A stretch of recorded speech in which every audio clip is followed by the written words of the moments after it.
Баршаңызға қайырлы күн, құрметті көрермен, каналыма қош келдіңіздер. Бүгін мен сіздерге ерекше тәсілмен жасалатын қатпарлы қамырдың рецептісімен бөлісетін боламын. Каналыма тіркелмеген болсаңыз тіркеліп, лайк басып қолдау жасап, және жақсы пікір жазып қалдырады деген ойдамын. Осы видеоның басынан соңына дейін қарап тамашалаңыздар.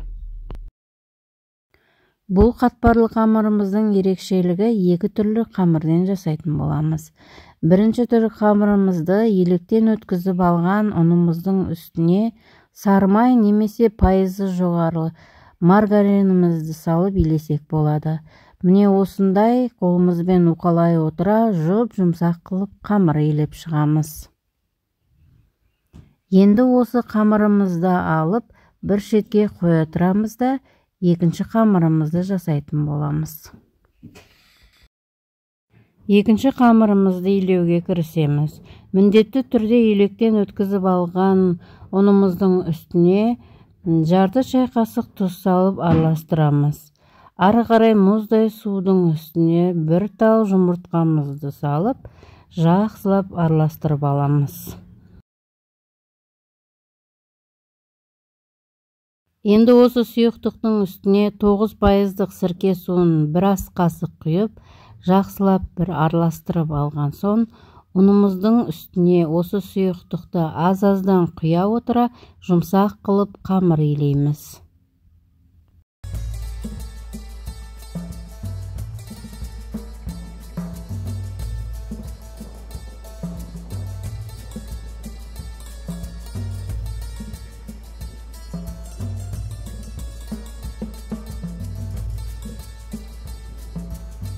Қамырдың ені қанғанша осылай қамырдың басып қоямыз. Енді қамырымыз дайын. Осы екі қамырдың жұмсақтығы біркелкі жұмсақ болу керек.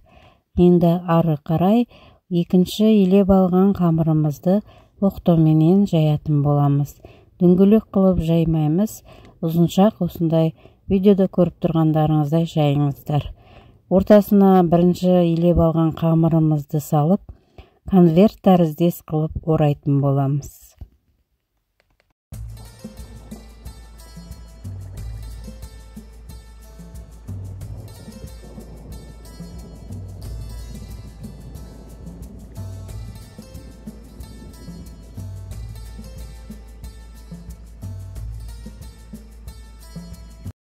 Міне дайын қамырымызды алып, салафанға орап, асықсаңыздар мұздатқышқа 10 минутқа қойып алыңыздар, немесе тоңазытқышқа 30 минут қойып алатын боламыз.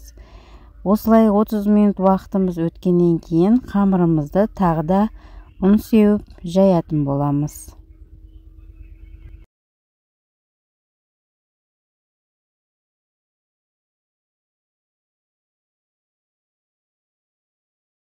Міне осылай видеода көріп тұрғандарыңыздай қамырлы жайып алғаннан кейін 3 жерінен өлшеп қамырымызды 4-ке бөліп алатын боламыз.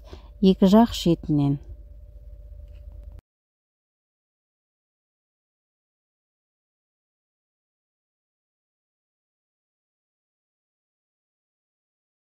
Міне осылай қамырымызды екі жақ шетінен кесіп алғаннан кейін екі жақ шетіндегі кесілген қамырларды біріне бірін айқастыра отыра қамырымызды орайтын боламыз.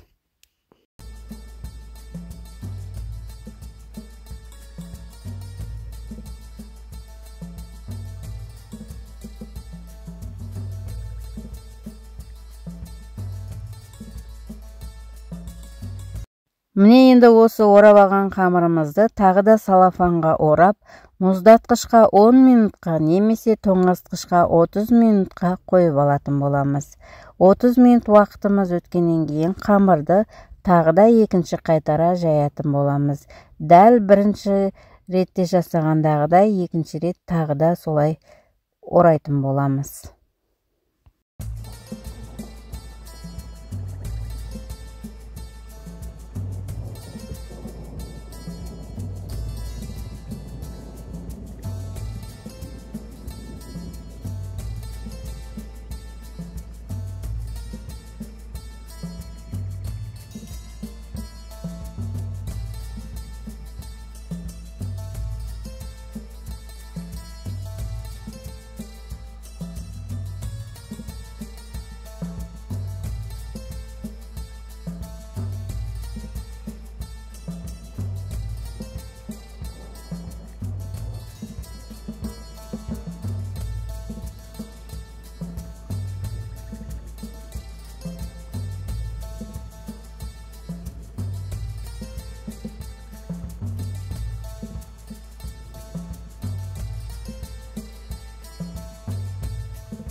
Қамырымызды 3-ші рет жаятын боламыз. 3-ші рет жаяр кезде қамырымызды бірінші, екіншідегідей орағандағыдай қылып орамаймыз. Тек қана екі жақ шетінен ғана біріне бірін айқастырып жауып, конверт сияқты қылып орап қоямыз.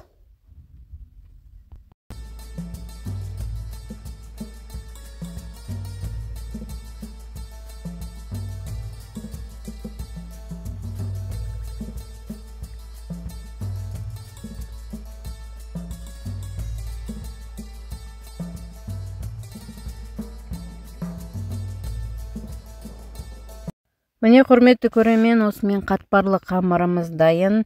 Міндетті түрде сіздер де осылай жасап көріңіздер. Өте дәмді, өте қатпарлы болып шығады. Енді осыны сіздерге кесіп көрсетейін. Әрине, бұл жерде менің камерам сіздерге анық көрсетіле алмайды. Сондықтан 1000 рет көргенше өздеріңіз бір қабат жасап көріңіздер. Не, құрметті көрермен, осылай бір қабат жасап қойсаңыздар, қалаған уақыттарыңызда, қалаған ортасына салмасын салып жасай беретін боласыздар. Бүгінше осы, сіздермен болған Айгүл Қалиқызы. Келесі жаңа видеомда кездескенше сау саламатта болыңыздар.